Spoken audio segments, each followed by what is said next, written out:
Hello, my name is Russell Myers. Welcome to And Unity for All. Today, let's talk about chemtrails.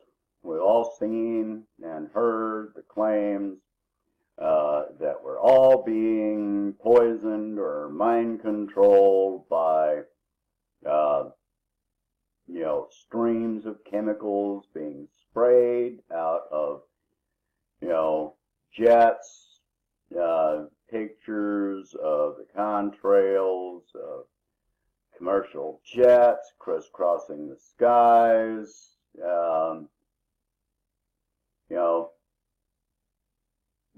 Let's take a critical look at what this would involve. Okay, before I go about debunking this, all right, I'm not claiming that this does not happen at all. All right.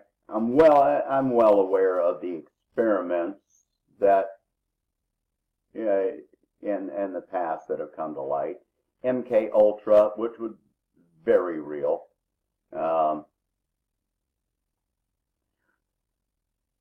And I know the U.S., UK, and other governments around the world have done chemical, biological, and radiological testing on their own people for decades, if not centuries.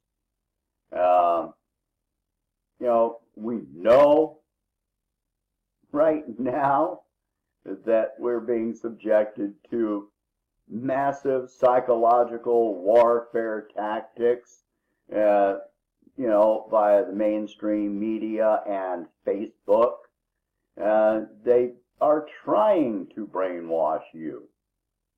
And if you read my writing, watch my videos, you know I don't trust the government, and I absolutely don't trust corporations. They're not going to do what's best for us. Anyway, but the chemtrail conspiracy is not a thing. Not at the level that people are talking about. No, we're not being intentionally poisoned by jets. The tests that have been done by some, conspiracy theorists, they take soil samples and show what amounts to either contamination or chemical, substances resident in the soil for the area, and call it proof. If you want to do that kind of test, you need to lay out, clean tarps, paper. You take your samples from that, then you collect samples. You isolate out normal products of internal engine combustion and also the chemicals or substances resident in the topsoil, which would be spread by wind, and then you replicate those results, preferably over a wide area. And then the anomalies are the result. If you have one site, in a 200 square mile radius that shows a chemical, that's not coming from an aircraft. That you have to have multiple sites that are subjected to the same flight paths, spread out over a wide area to have an actual result. That would be the scientific method. Anyway, all right, to say we're being poisoned intentionally just ignores the fact that our life expectancy is, and quality of life is the longest it has ever been in recorded history, aside from economic influences and drug abuse. In recent years, people are remaining alive and healthier and active longer than they ever have been. I mean, how long do you think human life is by nature? Only a century ago, if you reached 60, you were old. And that's no longer the case. Do I think that we are being poisoned by neglect and intent, from corporate entities to maintain their own profits and trying to cover it up? Absolutely. Via pollution. Air pollution, water pollution, land pollution, yes, in that respect, yes. But it's not with the express intent of killing us or controlling our minds, not yet anyway. You can hate me, but for me, the jury is still out on GMOs and glyphosate. You can hate me on that, but I'm still not, since they came out, I haven't seen a massive drop in, life expectancy. So, do I think hydrocarbon emissions from internal combustion engines, turbine engines, raining down on our heads on a daily basis is a good thing? No, absolutely not. I'm in favor of, developing and building high-speed rail systems. Do I think we're being drugged into compliance and mind control? Drugs? No. We're talking about a U.S. population that willingly watches the Kardashians, Honey Boo Boo, Duck Dynasty, Rachel Maddow, MSNBC, Fox News. If you think Americans are even on an average capable of critical thought, I mean, look at Russiagate. Come on. You're giving people way too much credit. So let's get into the mechanics of what would be involved with this chemtrail thing. All right, first of all, you would have to have aircraft that were intentionally outfitted with sprayers. That would involve, thousands of engineers that were to install the equipment. All right, if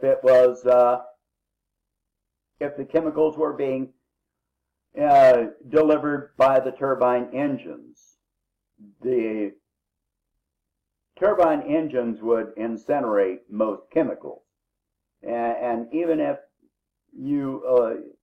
they were not incinerated, the turbine engines themselves would have to be adapted. Again, you're involving engineers, you're installing tanks with chemicals, you're going to wind up making an alteration to the combustibility of the fuel by adding these chemicals and possibly gumming up engines. So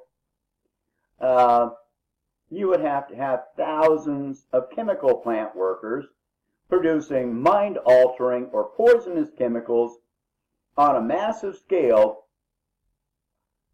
chemicals which would have limited to no industrial use.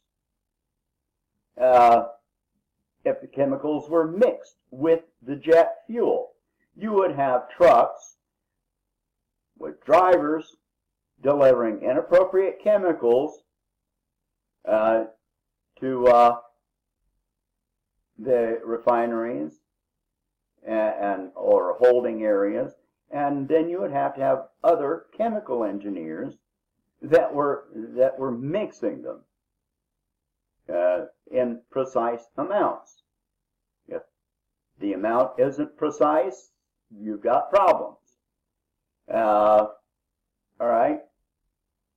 If they're in separate tanks on the jets. You have to have tanks. You have engineers installing the tanks. You have,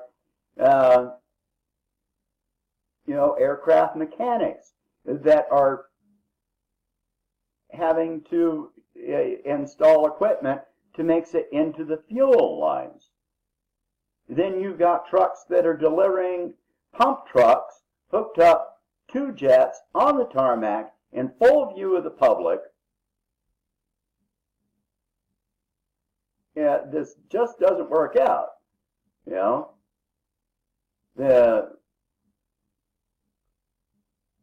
You would have ground crews that were aware of the existence of the tanks. How many people would suffer exposure to these chemicals? You would have to have aircraft engineers and mechanics that would have to, intentionally falsify records. If a jet crashed with such a system installed, you would have to involve all the recovery personnel, including first responders, who would suffer from concentrated exposure to these things and have symptoms related to it. The logistics of such a wide-ranging effort would involve tens, hundreds of thousands of people. And they would all have to be happy with the compensation they're receiving or under continuous threat to them and their families to maintain this. Most of those people are your neighbors. They're looking you in the eye, knowing that you are being poisoned or drugged, and so are their families and themselves on a daily basis. Their spouses, their children, their grandchildren are all being exposed. Everyone they love, everyone they date is being exposed. And they would have to be happy with, and maintain this. Even after they retire or they resign from their positions, and even the people that resign from their positions out of their own conscience would still have to be maintaining this cover-up.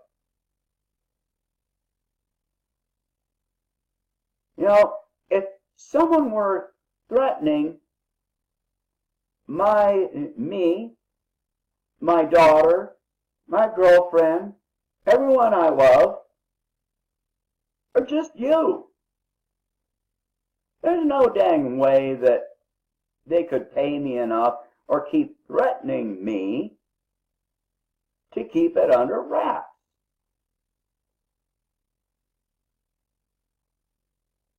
So look at this chemtrail thing critically. It's not a thing. It's not. So please, yes, if you want to object to pollution, great. But let's stop with the chemtrail thing. Okay? Thanks. Please share this video. Please hit like and subscribe. And I'll talk to you later.